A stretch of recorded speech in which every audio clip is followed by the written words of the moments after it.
Hello again, viewers, and welcome to episode 17. Wow, getting quite up there.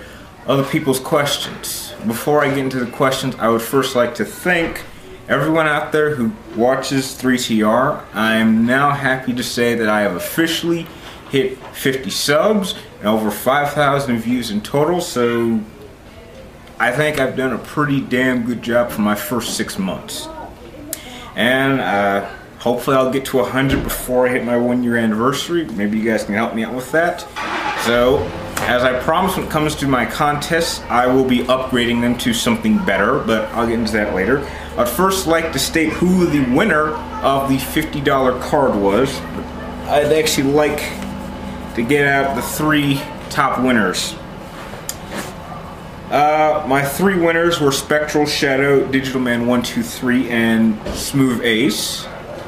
And the question was, out of all the games that are listed on my trophies list, how many do I actually own? And I'm happy to say that the winner was Smooth Ace with the answer of 98. However, the actual answer is 92. I officially own 92 games, including 79 actual disc games and 13 downloadable games. However, Digital Man guessed 23 and Spectral Shadow guessed 102. So he came pretty close and was first to answer. So congratulations to all 3 of you guys. Thank you for trying. Congratulations to Smooth Ace for winning the $50 card. And let's get to your guys' questions.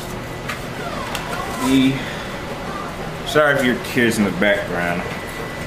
The first question I'm actually going to answer is from Smooth Ace, and he wants to know, what Olympic sport am I looking forward to this year? If there's any Olympic sport I've always been looking forward to when it comes to the Summer Olympics, I think, it would be track. I did happen to run a little bit of track when I was in high school, and that's always been the one, just the one sport that always fascinates me. But usually it's always the African Americans or blacks that win usually. So I guess the 2 teams I'll be looking at the most is probably the African American United States team or someone from Africa or from Jamaica. Those are probably the 3 teams that are going to do the best in my opinion. So yeah, track is what I'm looking forward to the most. The next question comes from SecMoon14, and I have to tell you, you have quite possibly the easiest question I think I've gotten on this show so far. And your question is simply, how old am I? I am 21 years old. Yeah, that's 21.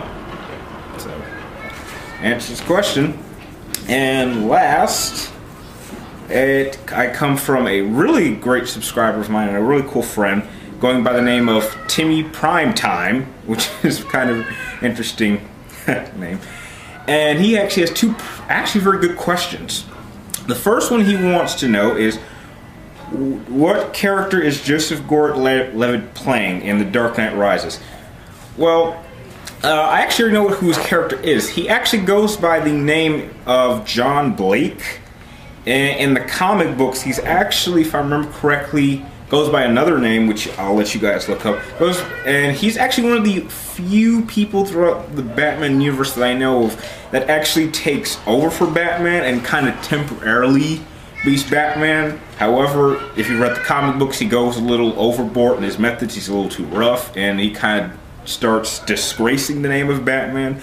However, I really doubt that Mr. Nolan will go that direction in terms of story and plot. If there's anything that we can say that Christopher Nolan has done with the Batman universe, he has never actually stuck with anything or most things involving the comics. He usually will take characters and make them his own.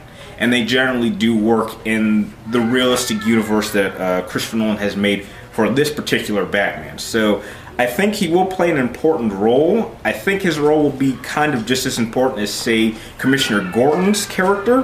However, I don't necessarily think that him and Batman will have any real scenes together. I could be wrong, but, you know, anything can happen.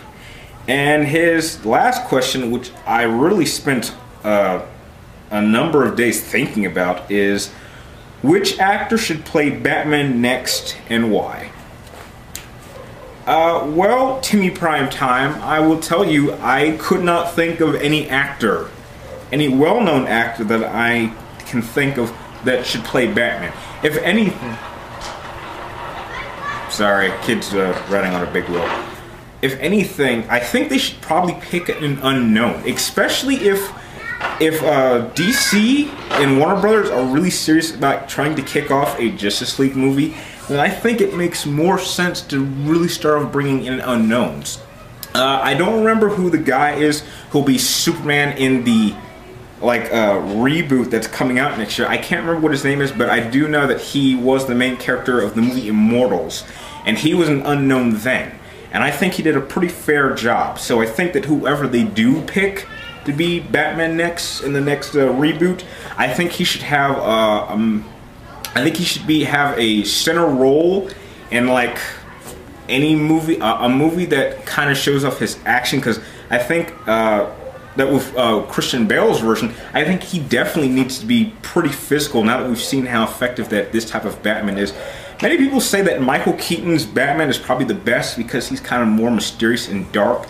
But we can all agree that in a straight-up fight, I think Bale's Batman could beat up Michael Keaton's Batman, hands down, and he probably definitely has much better tech. So I would like to see an unknown play. I think that could work very well. But as I've said before, they need to put him in another movie involving some sort of action storyline to see what he can bring to the Batman character, and then we can kind of get an idea of what this Batman will be. Because if there's anything we can say about all these actors is, although they play the same, have the same character name, they're completely different versions of Batman. Michael Keaton's Batman and Bruce Wayne are different than Val Kilmer's.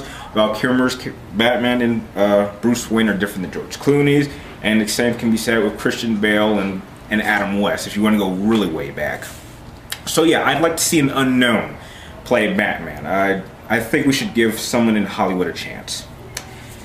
And with that, that is the end of this episode of the People's Questions. Now, going back to this contest, I originally stated that the first episode, that if I ever got to 50 subs, I would simply upgrade the cards to 50, so I'll be giving out 50 every other week. But since I really have you guys to thank, I was wondering, what would you guys like me to do? Would you like me to stick to just giving out 50 every other week? Or better yet, why not I just give out 20 every week, every Friday or every episode? Or something I just now remembered and could be better is, why don't I give out a couple prizes and mail them out to the winners? Because I actually have quite a lot of these that have just been sitting around, and these are like M&M Star Wars M&M dispensers. I have about 6 of them, and I actually don't mind giving a couple away for some of the prize winners. I think they're pretty cool. Again, I have 6 of them, so if you're new to the channel, please, and if you continue watching, please let me know down in the comments what you guys would like me to start giving out for future contests, because I'm open to any ideas. Anything you guys want to see, I'll do my best to give out, because the viewers do have the power at 3TR. And again, thank you for watching. Please like, comment down below your ideas and questions for the next episode, and subscribe up top to help me get to 100 before the year is out. Thank you for watching, and I will see you next time.